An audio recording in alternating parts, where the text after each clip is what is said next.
நான் பம்பாயில் ஒரு செருப்பு கடையில் செருப்பு வாங்கிட்டு அடிக்கும்போது இன்னொருத்தன் வந்தான். அவனு வந்து செருப்பு கேட்டான். உடனே படாவாலா அப்படின்னா, என்னடா படாவாலா? அப்புறம் தான் தெரியுது எனக்கு செருப்புக்கும் படாவாலா தான் அப்படின்னு சொல்கிறாங்க. செருப்புக்கும் வாடா, மனுஷனுக்கு வாடா, செருப்புக்கும் வாடா. சோட்டா வாடா படாவாலான்னா சின்ன ஆள் பெரிய ஆள். அவங்க செருப்புக்கும் படாவாலான்னு சொல்கிறான், மனுஷனுக்கும் படாவாலான்னு தான் சொல்கிறான். அப்போ வித்தியாசமே இல்லை.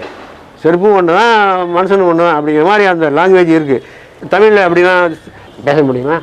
பேச முடியாது. ஏன்னா அதுக்கு தனியான ஒரு இது இருக்குது, இயற்கையான ஒரு அழகு. இந்த இயற்கையான ஒரு அழகு அங்கே இல்லை.